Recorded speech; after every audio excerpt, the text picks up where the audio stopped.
mostrarles un par de ejemplos de recuperar el pasado. Bueno, la imagen es una foto de la fachada de la Catedral de Buenos Aires, que tuvo, es decir, no es que estuvo un siglo en construcción, sino que tuvo momentos en donde se construía, se abandonaba la construcción, se cambiaba el arquitecto, se cambiaban los estilos, se cambiaban los... Entonces, es bastante complejo, pero la fachada es neoclásica, digamos. Si nos quedamos con la fachada, después hay que ver otras cosas, pero fíjense que aparecen estas columnas, aparece que tienen una base, que tienen un capitel, no me voy a meter en eso, tiene este frontón y tiene esta semejanza, decíamos, recuperar este pasado clásico. Y el otro edificio que también les quería dejar es otro edificio también muy conocido, que es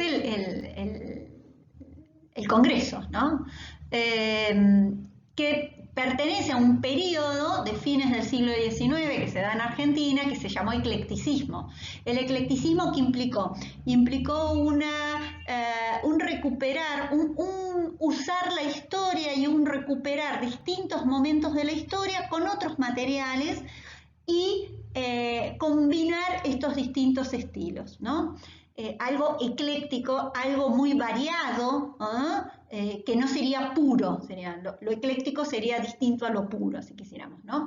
Pero bueno, no me interesa pero que sí se fijen en la fachada, en donde vuelve a recuperarse este frontón y esta típica fachada clásica, ¿no? Que recupera el neoclasicismo. Si andan por la localidad, van a ver que hay algunos elementos vinculados a estos aires neoclásicos, en especial en los edificios públicos. No es por nada que se coloquen y se elijan estos estilos en estos edificios. Siempre hay que pensar que nada se hace porque sí. Cuando se hace una obra pública y se elige un estilo, un modo de hacer, una construcción, tiene que ver con lo que quiere comunicar, ¿no? En esto lo tenía muy claro Napoleón, lo tenía muy clara la revolución, los revolucionarios de la Revolución Francesa. Entonces, esta brevísima conjunción de imágenes para pensar en este neoclasicismo y el peso que tiene el neoclasicismo dentro de la historia del arte, dentro de esta conjunción con las ideas de la ilustración, con las ideas del racionalismo, ¿no? Y que se va a poner en tensión ahora en este nuevo periodo que les voy a presentar, que es el romanticismo. Ingresando a un siglo XIX, en donde empieza una reacción hacia este imperio francés, una reacción por parte de las distintas nacionalidades, una reacción al racionalismo, una reacción al neoclasicismo como proyecto estético,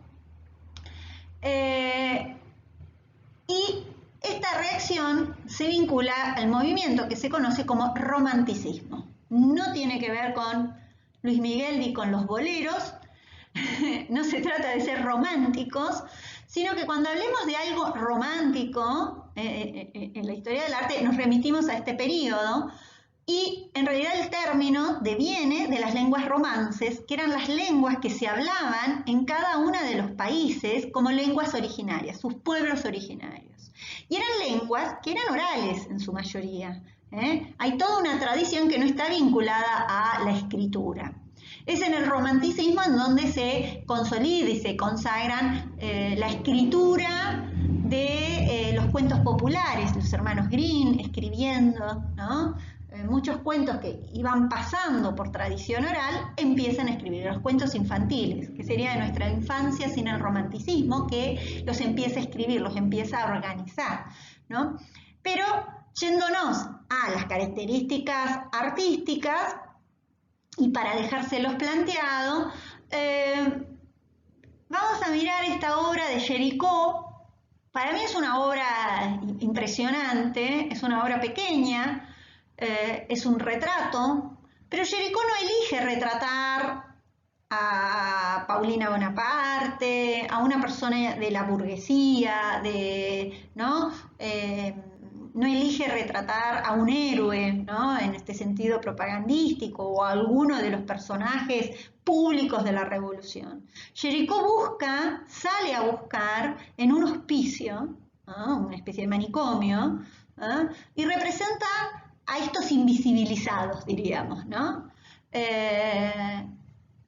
Incluso fíjense que no tiene nombre, pero si yo fuera por la calle la podría reconocer porque no hay idealización, ¿no? Acá busca, diríamos, la fuerza de la mirada, no, no sé si ustedes les apremia, ¿no? Por momentos es una mirada que interroga al espectador, ¿eh? En donde aparte hay una gran diferenciación de texturas, ¿no? de querer presentar estos rasgos particulares de lo que yo estoy tratando de representar, ¿no? Es decir, lo individual frente a lo universal, de lo perfecto, de lo ideal. Acá aparece lo particular, lo imperfecto, podríamos decir, ¿no? La expresión, generar sensaciones encontradas, sensaciones de algo me tiene que provocar, no hay distancia, no me genera, me genera una sensación, una emoción, ¿no? Bien. Propia del romanticismo, la balsa de la Medusa o los náufragos de la Medusa, la balsa de la Medusa, de nuevo, Géricault toma un hecho de la vida cotidiana, lee el diario. Una mañana se levanta, está leyendo el diario, observa que se había producido un naufragio y fue noticia porque después de un suceso, de un motín, ¿no? Y de una larga odisea de los sobrevivientes, que incluso se planteó que hubo canibalismo, ¿no? en la sobrevivencia. Bueno, imagínense la noticia a nivel de opinión pública, a nivel, ¿no? Es decir, no estaba ni TN ni Crónica para ir a hacerles el reportaje a los que volvían del naufragio, pero sí había una opinión pública, ya estaba la prensa dando vuelta a los diarios, entonces era un tema en donde no aparece ni un tema histórico, ni un tema mitológico, ni recuperar un tema de la antigua Grecia. Acá es el tema de nuestra sociedad contemporánea, lo que nos hace particulares, podríamos decir, ¿no? Y por el otro lado no es un triunfo, ¿no? No está mostrando el triunfo de Napoleón, no está mostrando un homenaje a las grandes glorias. Acá está mostrando la debilidad del hombre ante la naturaleza, un naufragio, es decir, no hay barco que pueda dominar el mar, ¿no? Por el otro lado, está mostrando también la tragedia, la desesperación, ¿no? Hombres que están pidiendo, ¿no? La angustia de estos hombres que están llamando y pidiendo que ser salvados, porque la muerte está ahí dando vuelta, ¿no? Es un tema que como tema estremece, pero no solamente está el tema, y eso es lo importante, porque fíjense que es la balsa, son unos maderos que parecen que están en una cascarita de nuez, eso se cae, están levantando los paños, los más... sino también la forma de trabajarlo. Fíjense la luz, hay mucho contraste de luces y sombras, ¿no? La luz que viene de la izquierda, de un ángulo izquierdo, que genera lugares muy, muy iluminados en un primer plano, y luego la luz va siguiendo y nos va organizando la lectura. Y hay lugares de mucha oscuridad, hay contraste, algo que no se veía en la claridad neoclásica. Acá el romanticismo tiene contrastes de luces y sombras, pasiones, sentimientos.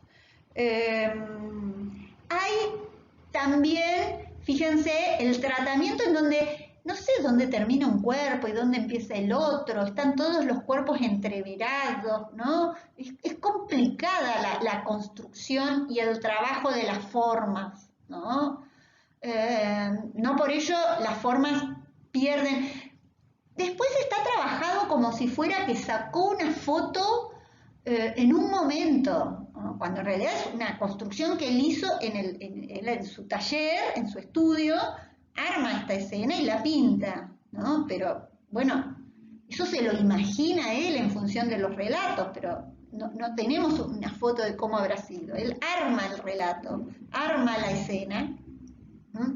Pero nos hace creer que es una instantánea, ¿no? Porque está todo como en un equilibrio, ¿no? Que algo que se van a caer, ¿no? Es decir, los cuerpos, estos cuerpos fallecidos, estos cuerpos, estos cadáveres que están en el primer plano, ¿no? Este desnudo que aparece, está al caerse. Este otro escorzo que marca esta fuerte diagonal, fíjense las líneas en la estructura compositiva, la fuerza de las diagonales, decíamos, cuando yo en una estructura compositiva dominan las diagonales, hay mucha sensación de movimiento, de dinamismo, y fíjense ustedes si construyen la diagonal, esta estructura piramidal que tiene la composición, en donde, digamos, lo más alto sería este personaje al que todos van como en escalerita, ¿no?